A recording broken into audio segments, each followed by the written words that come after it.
Thank you for joining us. One of the increasing international concerns at this time in history continues with Iran's nuclear intentions. Our special show today presents Prime Minister Benjamin Netanyahu yet again addressing the United Nations General Assembly as he effectively reveals new unassailable evidence proving that Iran was lying about its nuclear intentions and that the International Atomic Energy Agency has failed to question Iran about its secretly stored massive amounts of equipment and material related to nuclear weapons technology. We'll learn more following these messages. Outside.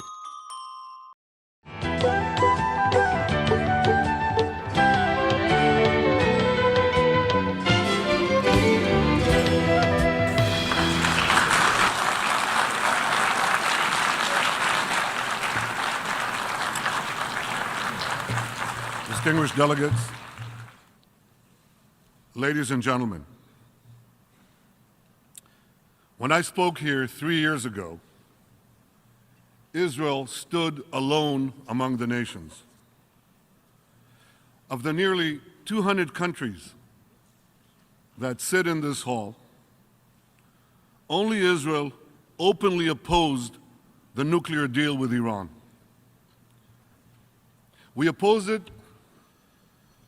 because it threatens our future, even our very survival. We opposed it because the deal paved Iran's path to a nuclear arsenal. And by lifting the sanctions, it fueled Iran's campaign of carnage and conquest throughout the Middle East. We oppose it because the deal was based on a fundamental lie that Iran is not seeking to develop nuclear weapons. Now, Israel exposed that lie earlier this year. Last February, Israel conducted a daring raid on Iran's secret atomic archive. We obtained over 100,000 documents and videos that had been stashed in vaults in an innocent-looking building in the heart of Tehran. In May, I presented a short summary of what we obtained to the international media. I provided hard evidence of Iran's plans to build nuclear weapons and its plans to deceive the international community. Israel shared this information and even more damning evidence that we found with members of the P5+1 and with the International Atomic Energy Agency. Months have passed. The IAEA has still not taken any action. It has not posed a single question to Iran. It has not demanded to inspect a single new site discovered in that secret archive. So given this inaction, I decided to reveal today something else that we have shared with the IAEA and with a few intelligence agencies. What I'm about to say has not been shared publicly before. Today, I'm disclosing for the first time that Iran has another secret facility in Tehran, a secret atomic warehouse for storing massive amounts of equipment and material from Iran's secret nuclear weapons program. In May, we exposed the site of Iran's secret atomic archive. It's right here, in the Shorabad district of Tehran. Today, I'm revealing the site of a second facility Iran's secret atomic warehouse. It's right here in the Turkuzabad district of Tehran, just 3 miles away.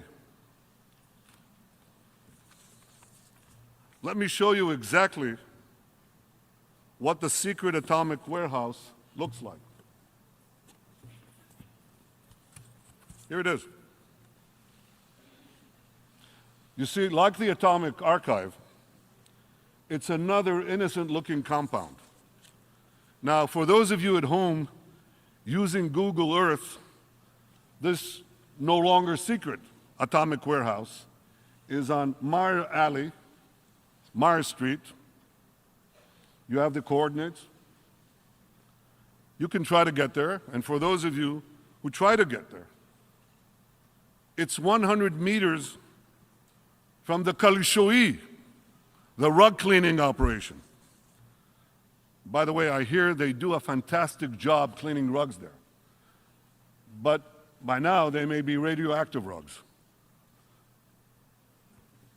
This is the second secret site. Now, countries with satellite capabilities may notice some increased activity on Meir Alley in the days and weeks ahead. The people they'll see scurrying back and forth are Iranian officials desperately trying to finish the job of clearing up that site. Because you see, since we raided the atomic archive, they've been busy cleaning out the atomic warehouse. Just last month, they removed 15 kilograms of radioactive material. You know what they did with it? They had 15 kilograms of radioactive material. They had to get it out of the site. So they took it out and they spread it around Tehran in an effort to hide the evidence.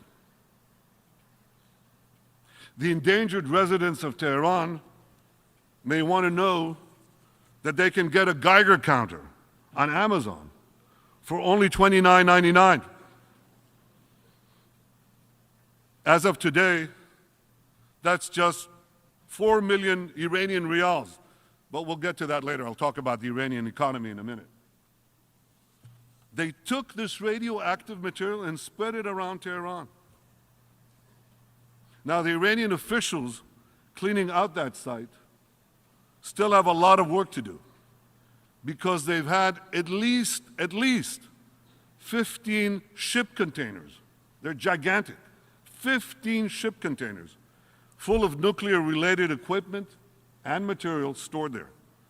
Now, since each of those containers can hold 20 tons of material, this means that this site contained as much as 300 tons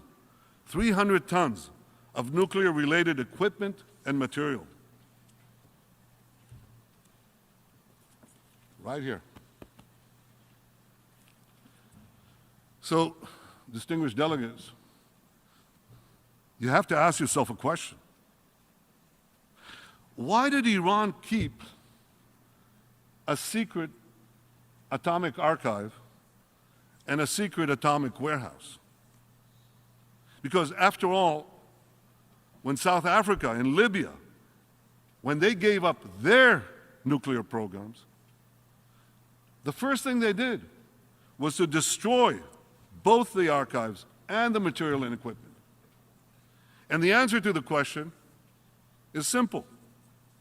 The reason Iran didn't destroy its atomic archive and its atomic warehouse is because it hasn't abandoned its goal to develop nuclear weapons. In fact, it planned to use both of these sites in a few years when the time would be right to break out to the atom bomb. But ladies and gentlemen, rest assured, that won't happen. It won't happen because what Iran hides, Israel will find. Ladies and gentlemen, I have a message to the head of the IAEA, Mr. Yukiya Amano. I believe he's a good man. I believe he wants to do the right thing. Well, Mr. Amano, do the right thing. Go inspect this atomic warehouse immediately, before the Iranians finish clearing it out. Distinguished delegates, do you remember when we were promised that inspections could take place anytime, anywhere? Remember that? Anytime, anywhere? Well, how about inspections right here, right now?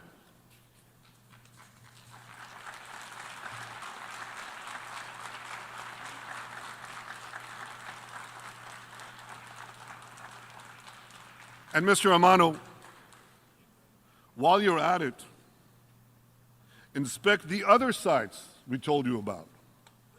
Once and for all, tell the world the truth about Iran.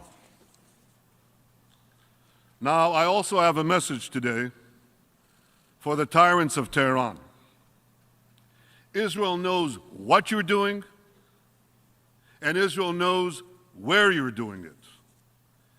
Israel will never let a regime that calls for our destruction to develop nuclear weapons. Not now, not in 10 years, not ever.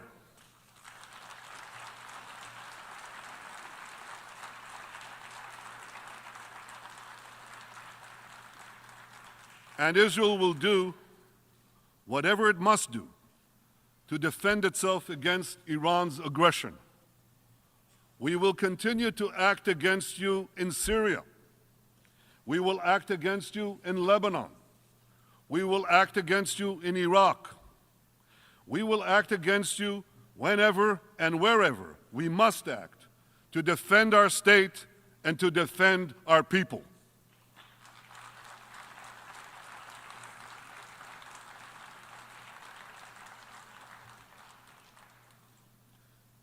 Distinguished delegates, 3 years ago, a few weeks after the nuclear deal was completed, I asked this question from this very podium. Does anyone seriously believe that flooding Iran's radical theocracy with weapons and cash will curb its appetite for aggression? But many of the deal's supporters believed just that. They believed that Iran's regime would become more moderate, more peaceful. They believed that Iran would use the billions of dollars it received in sanctions relief to improve the lives of its people, to solve the water problem, to solve the trucking problem, to solve the electricity problem, hospitals, schools. That's what they believed. Perhaps many of you also believe that. Well, this didn't happen. Instead, Iran used the money to fuel its vast war machine. Just this past year, Iran has attacked Kurds in Iraq, slaughtered Sunnis in Syria, armed Hezbollah in Lebanon, financed Hamas in Gaza, fired missiles into Saudi Arabia, and threatened freedom of navigation in the Straits of Hormuz and the Strait of Bab el-Mandeb. Some peace, some moderation. Now, if you think that Iran's aggression has been confined to the Middle East, think again. Last month, 2 Iranian agents were arrested for plotting terror attacks right here in the United States. And several weeks ago, Iranian agents were arrested for plotting terror attacks in the heart of Europe. Yet, while the United States is confronting Iran with new sanctions, Europe and others are appeasing Iran by trying to help it bypass those new sanctions. Now, I've just used a word, a tough word,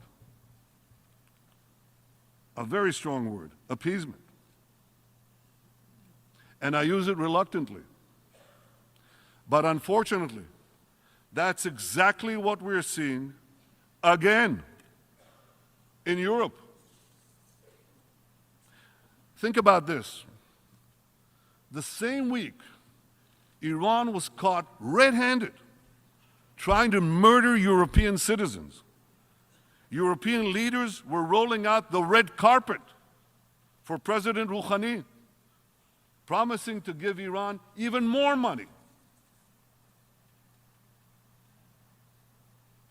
I'm a historian's son. I have to ask. I ask it not merely as a historian's son, I ask it as a Jew, as a citizen of the world, as someone who's lived through the 20th century. Have these European leaders learned nothing from history? Will they ever wake up? Well, we in Israel, we don't need a wake-up call because Iran threatens us every day. Because despite the best of hopes, and there were many hopes around the nuclear deal, this deal did not push war further away. It brought war ever closer to our borders. In Syria, Iran is trying to establish permanent military bases against us and has already launched missiles and drones into our territory. In Gaza, Iran is arming terror groups to launch rocket attacks into our cities and terror attacks against our civilians.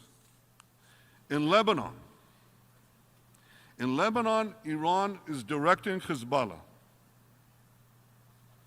to build secret sites to convert inaccurate projectiles into precision-guided missiles, missiles that can target deep inside Israel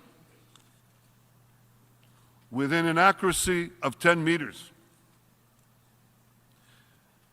Hezbollah, listen to this, Hezbollah is deliberately using the innocent people of Beirut as human shields. They've placed 3 of these missile conversion sites along Beirut's international airport.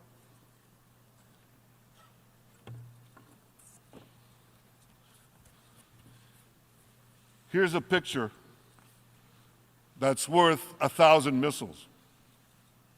Here's Beirut's international airport. Here's the first missile site.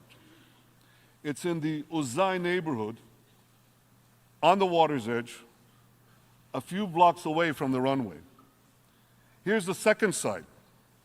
It's underneath a soccer stadium. That's the soccer stadium, 2 blocks away.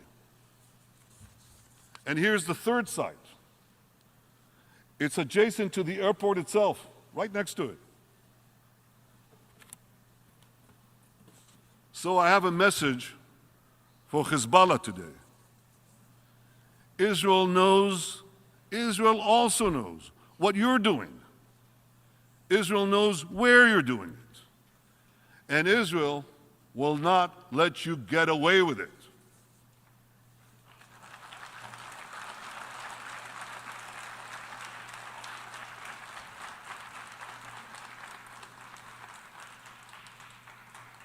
Ladies and gentlemen, just as the nuclear deal supporters were wrong about what would happen when sanctions would be removed, they were wrong, dead wrong, about what would happen when sanctions would be restored.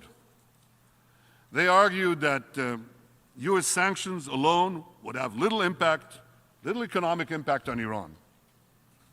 That's what they said. Really? Well, let's see what happened to Iran's economy now that President Trump has forced companies to choose between doing business with Iran and doing business with the United States, whose GDP is 50 times the size of Iran's GDP. A year ago, Iran's economy was booming. Now, it's collapsing. Iran's currency is plummeting. Inflation and unemployment are soaring. British airlines, German banks, French oil companies, Japanese oil importers, and many others are scrambling to get out. If that's little economic impact,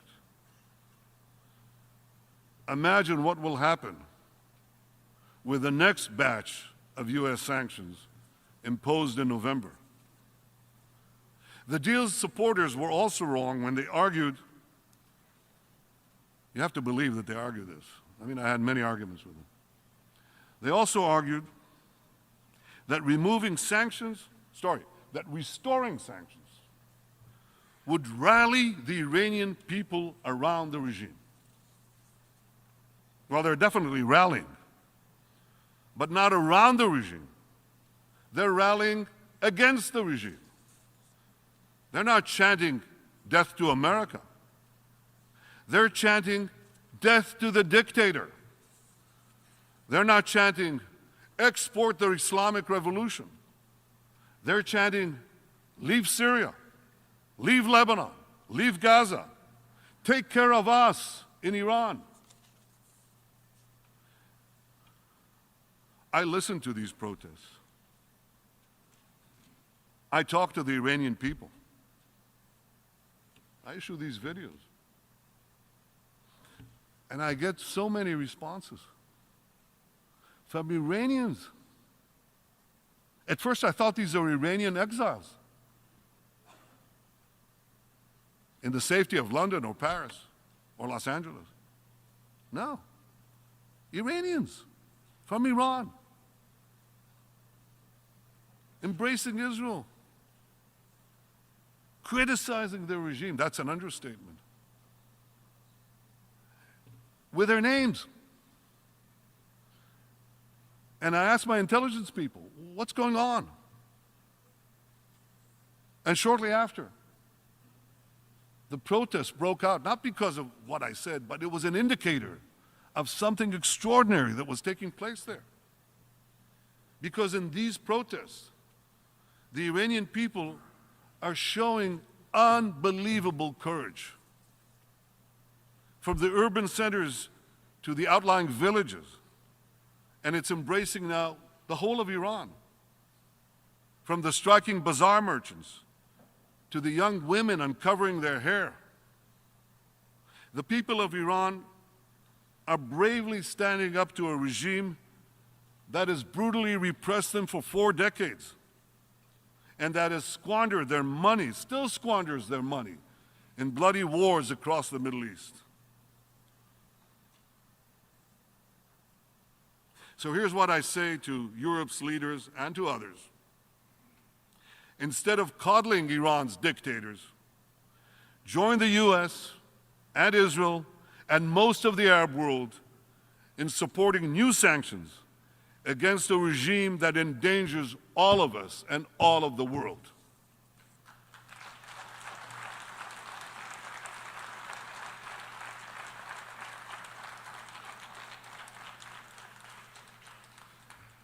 Israel is deeply grateful to President Trump for his bold decision to withdraw from the disastrous nuclear deal with Iran. Many, many of our Arab neighbors are also grateful. And everyone who cares about the peace and security of the world should also be grateful. But, ladies and gentlemen, I have an important confession to make. This may surprise you, but I have to admit that the Iran deal has had one positive consequence, an unintended one, but a positive consequence. By empowering Iran, it brought Israel and many Arab states closer together than ever before. Closer together than ever before in an intimacy and friendship that I've not seen in my lifetime and would have been unimaginable a few years ago.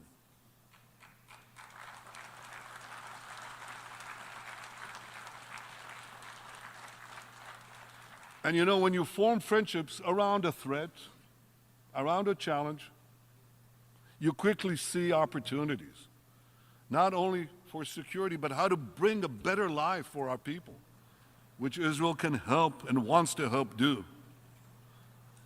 Israel deeply values these new friendships.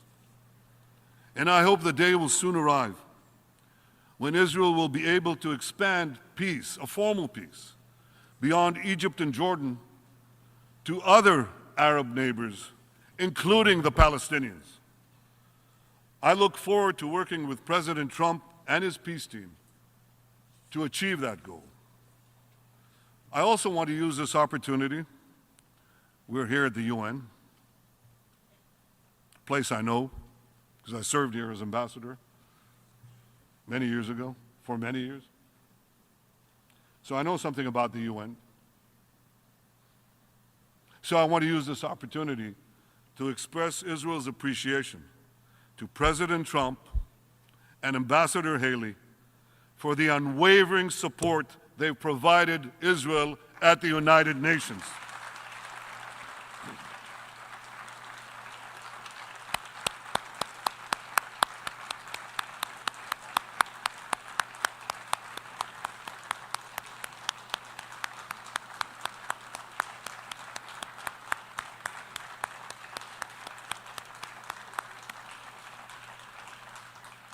They have unequivocally backed Israel's right to defend itself. They rightly pulled out of a history-denying UNESCO and a morally bankrupt UN Human Rights Councils. They have more resolutions about Israel than the rest of the world combined, I think. And tenfold compared to, I don't know, Iran, Syria, you name it. Not even tenfold, because you can't multiply zero by any number. They stopped funding President Trump and Ambassador Haley. They stopped funding an unreformed UNRWA, an organization that, instead of solving the Palestinian refugee problem, perpetuates it. Day after day, the Trump administration has stood up to what has long been a specialty here at the UN, slandering Israel. Even though the shameful resolution comparing Zionism to racism was repealed 25 years ago,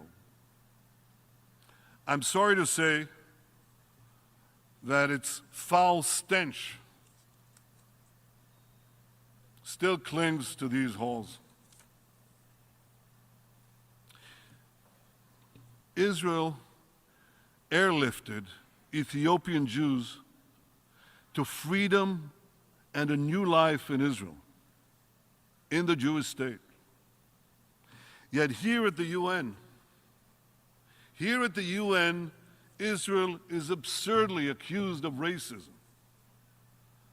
Israel's Arab citizens vote in our elections, serve in our parliament, preside over our courts, and have exactly the same individual rights as all other Israeli citizens.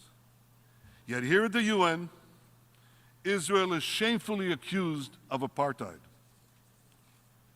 Today, there are at least 5 times as many Palestinians as there were in 1948, the year of Israel's founding. Yet here at the UN, Israel is outrageously accused of ethnic cleansing. Ladies and gentlemen, you know what this is? It's the same old anti-Semitism with a brand new face. That's all it is.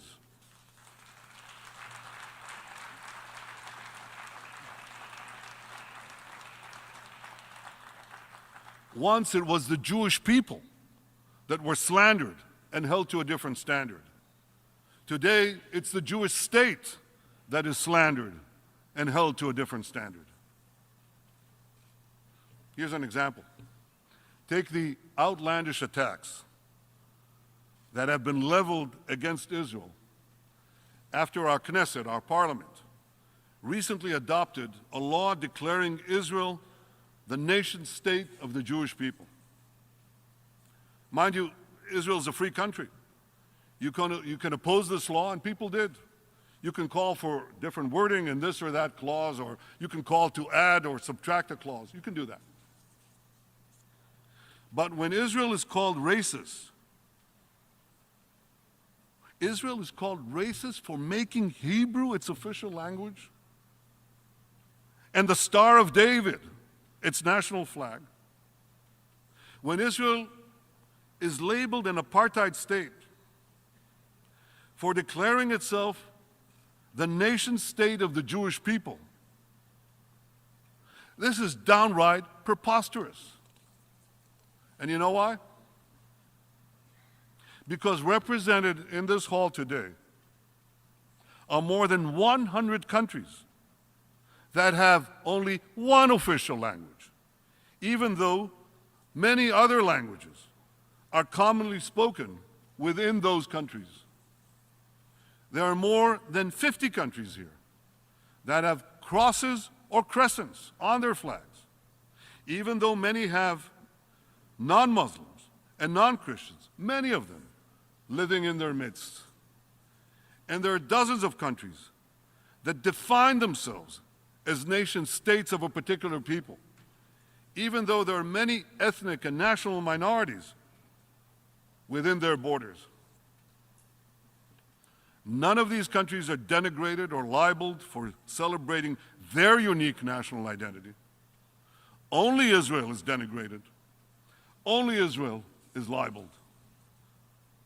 What is unique about the Jewish people is not that we have a nation state. What is unique is that many still oppose us having a nation state. Moments ago, President Abbas outrageously said that Israel's nation state law proves that Israel is a racist apartheid state. President Abbas, you should know better. You wrote a dissertation denying the Holocaust. Your Palestinian Authority imposes death sentences on Palestinians for selling land to Jews. Did you hear that? If a Jew buys an apartment, a piece of land, anywhere in the Palestinian territories, the Palestinian who sold him that land is executed. That's what the law says. President Abbas, you proudly pay Palestinian terrorists who murder Jews. In fact, the more they slay, the more you pay. That's in their law too. And you condemn Israel's morality? You call Israel racist? This is not the way to peace. This is not the way to achieve the peace we all want and need, and to which Israel remains committed. This body should not be applauding the head of a regime that pays terrorists. The UN should condemn such a despicable policy.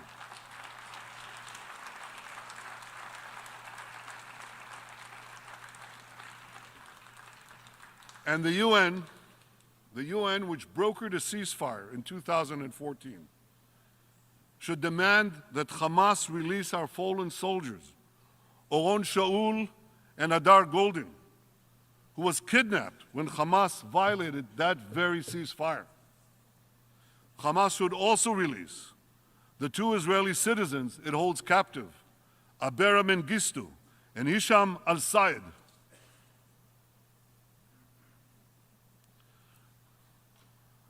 Ladies and gentlemen,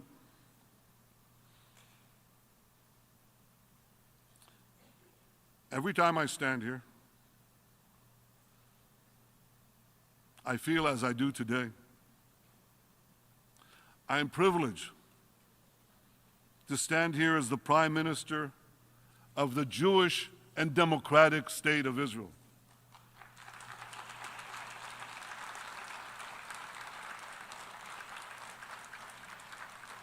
Some believe that Israel cannot be both Jewish and democratic.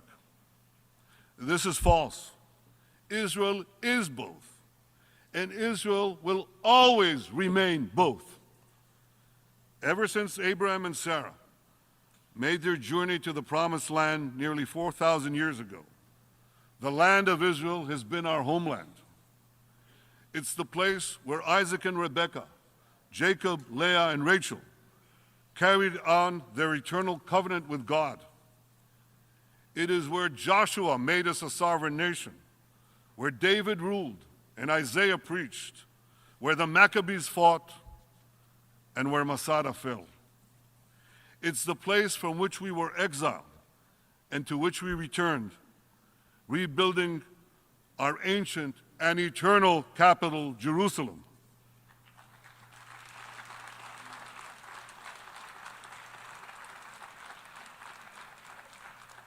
The nation-state of Israel is the only place where the Jewish people proudly exercise our collective right of self-determination. That right was recognized nearly a century ago by the League of Nations and over 70 years ago by the United Nations when it voted to support the establishment of a Jewish state. That's what it said, that resolution. A Jewish state.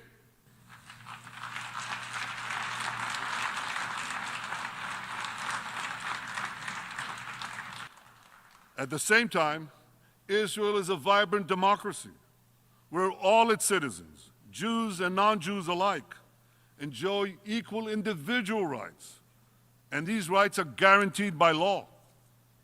In Israel, whether you're a Jew or an Arab, a Christian or a Muslim, a Druze or a Bedouin, or anything else, your individual rights are exactly the same, and they will always remain the same.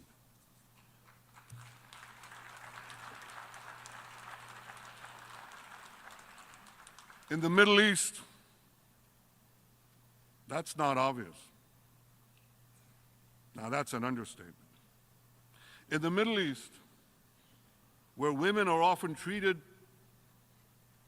as property, minorities are persecuted, gays are hanged, Israel stands out as a shining example of freedom and progress.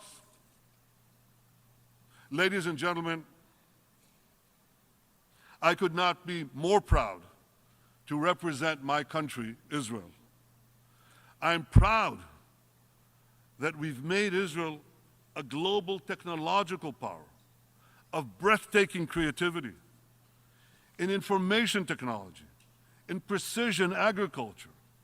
You know what that is? We target the fertilizer and the water down to the individual plant. Not field, not part of a field, down to the plant. I'm proud of these geniuses that bring these unbelievable developments in water management, in cybersecurity, in autonomous vehicles, in digital health, in medical devices, and in so many other fields that are improving the lives of billions of people around the world.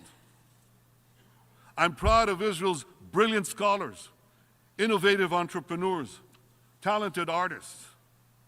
I'm proud of Israel's devoted teachers, compassionate doctors, and our search and rescue teams who saved lives from Haiti to Mexico, from Nepal to the Philippines. I'm so proud of Israel's courageous soldiers, the men and women who bravely defend our homeland while upholding the highest values.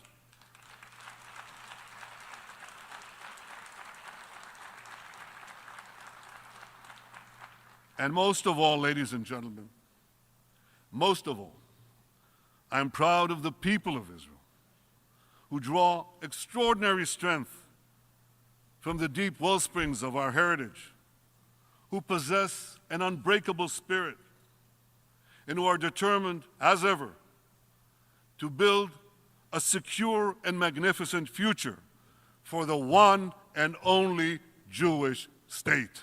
Thank you.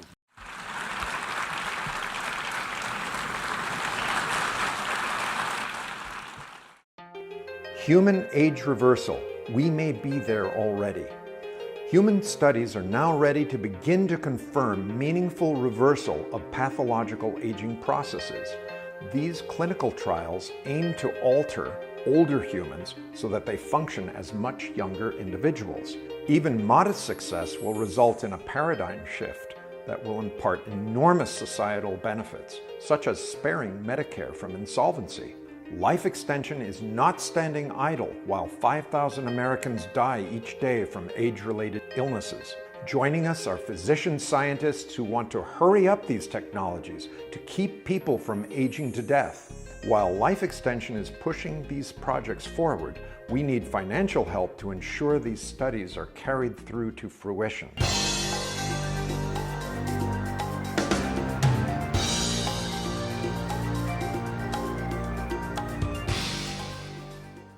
This brings us to the end of our special show for today. I'm Richard Peretz. Thank you for being with us.